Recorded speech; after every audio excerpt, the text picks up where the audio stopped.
Hello. Welcome to Sinnermax. This episode is called The Queen of Quadrilogies. Let's begin. Number 1. Jaws. Known for its incredible theme, be better if it was actually playing. One moment. Just play it. Can't play it. Yes. Jaws. Known for its incredible theme actually that is rather annoying. Sorry. Oh shut it you prick. Number 1.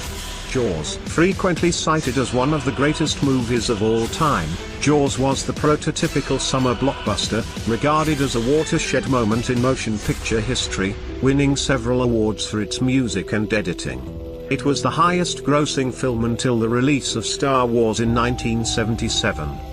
Jaws 2 was briefly the highest-grossing sequel in history, until Rocky II was released in 1979. The film's tagline, "Just when you thought it was safe to go back in the water," has become one of the most famous in film history.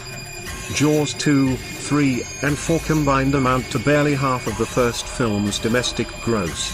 Jaws 2 was directed by Geno Schwartz, with original cast members reprising their roles. Part 2 is generally regarded as the best of the sequels.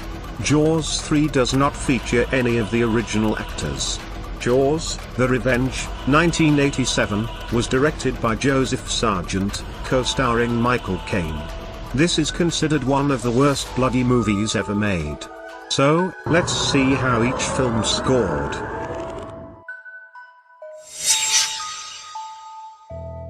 Number 2. The Omen. Released following a successful marketing campaign, inspired by the one from Jaws 1 year prior. The first film was a massive commercial success, spawning parts 2, 3, and 4 in 1991. The Omen includes an incredible score which, can we— No? Okay. The series centers on Damien Thorne, a child born of Satan and given to Robert and Catherine Thorne, before being passed along the Thorne families as a child. It is slowly revealed among the families that Damien is in fact meant to be the Antichrist, and as an adult is attempting to gain control of the Thorne business, and reach for the presidency. In total, there are 2 series, 5 books, and 4 films. Another entry that may be tough to beat. But let us take a look and see. Could it be? Number 3. Indiana Jones. George Lucas created the character in homage to the action heroes of 1930s film serials. The character is featured in novels, comics, video games, and other media. Jones is also featured in several Disney theme park rides, and the epic stunt spectacular. Since his first appearance in Raiders of the Lost Ark, Indiana Jones has become one of cinema's most famous characters. In 2003, the American Film Institute ranked him the second greatest film hero of all time. In third place was James Bond, and the first was Atticus Finch from To Kill a Mockingbird, played by Gregory Peck. The fuck is that guy? Not a fucking clue. Who the fuck is that? Financial success for the Temple of Doom was unfortunately met with a few stressful reviews. Some did not appreciate the darker elements of this sequel. However, critical opinion has immensely improved since 1984, citing the film's intensity and imagination. In response to some of the more violent sequences in the movie, and with similar complaints about the film Gremlins, Spielberg suggested that the Motion Picture Association alter the age restriction, thus creating the new PG-13 rating system. The Last Crusade was released in 1989. Its 3-day opening weekend figure was surpassed later that year by Ghostbusters 2 and Batman, which grossed more in its opening 3 days than The Last Crusade in 4. In the UK it set an opening weekend record, breaking the one set the year before by Crocodile Dundee 2. At the time of its release, the film was the 11th highest grossing film of all time. Despite competition from Batman, The Last Crusade became the highest-grossing film worldwide in 1989. Behind Kingdom of the Crystal Skull and Raiders, The Last Crusade is the third highest-grossing Indiana Jones film in the United States. So, now we take the 4 and calculate the score. little song I wrote. Might wanna sing it note for note. Don't worry. No. Be what? Be happy. You moaning fuck. Number 4. In every life we have some trouble. When you worry, you make it double. Don't worry. Lethal Weapon. Be happy. This series consists of 4 feature films, spanning from 1987 to 1998. In total, the series earned more than $950 million in worldwide grosses. Past reports have suggested that Bruce Willis was considered for the role of Martin Riggs, and Mel Gibson was considered for the role of John McClane.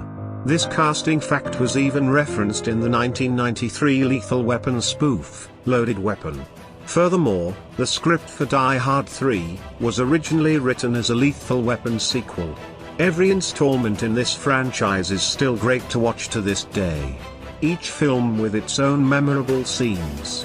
The first film has the scene with the jumper. The second has the toilet bomb. The third has the scene in which Riggs successfully tames an angry dog. And the fourth, well, that includes Chris Rock and my main man, Jet Li. Look at him go. Part 4 also features the epic final showdown. A TV series of the same name was spawned in 2016. And that will be all on that. In November 2017, Mel Gibson hinted that a 5th movie might be happening.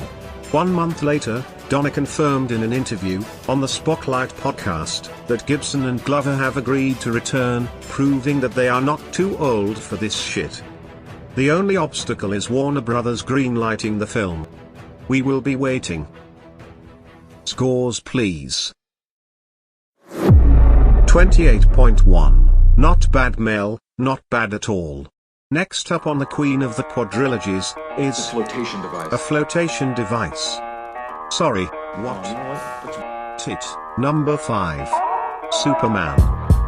The movie was filmed and produced at the same time as its sequel, Superman 2, although this arrangement was beset by production difficulties, and the sequel was not released until 1980. This is also happened with the film, The Three Musketeers. Due to the length, it was split into 2 films. There were 2 further installments in the series, Superman 3, 1983, and Superman 4, The Quest for Peace, 1987, as well as several cancelled sequel attempts. Taking flight. Finding a convincing way to show Reeve taking to the skies was one of Chilver's first challenges. A number of options had already been explored by other filmmakers, including having the actor skydive from a plane with a parachute under his cape. Chilvers even tried a Superman mannequin launched into the air by an air cannon and a miniature remote-controlled Superman doll. Ultimately, several techniques would be employed, including filming the actor on wires and a mechanical arm, and using blue screen compositing and front projection. Strangely, audiences were ready in the late 80s and early 90s for superheroes again, and had Superman 4 succeeded, we may well have had parts 5, 6 and even 7, had things gone to plan, particularly as the comics had been given a jolt in the arm with the death of Superman in 1992 and 1993. It nearly happened, with Warner's almost pushing forward with their Radical Superman Lives in 1998, which would have seen Batman Helmer Burton team up with Nicolas Cage in the title role, but the studio got cold feet and pulled the plug, and it would be another 8 years before Superman returned. And the scores are fantastic. Number 6. Scream. Hello Sydney. An American meta-horror franchise that comprises 4 slasher films, a television series, and a video game for the 4th film.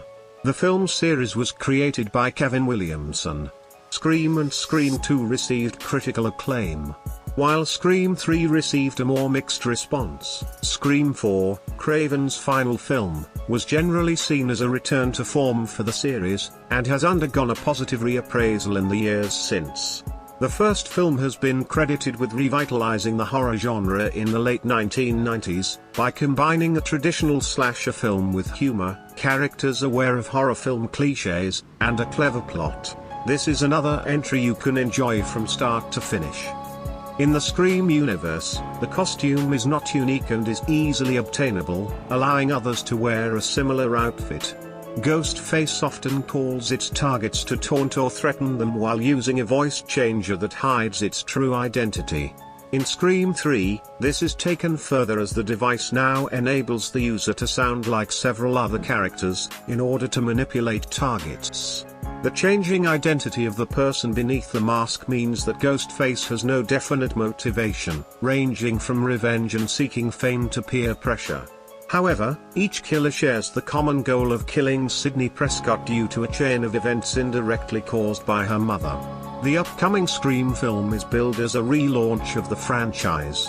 It will also serve as the fifth installment in the Scream film series, being a direct sequel to 2011's Scream 4, and the first in the series not to be directed by Wes Craven, who died in 2015. Filming took place in Wilmington, North Carolina, from September to November 2020. The film is scheduled to be released on January 14, 2022, by Paramount Pictures. Let's see those final scores. So, which franchise will take first place? Who do you think? Let's see if you're right.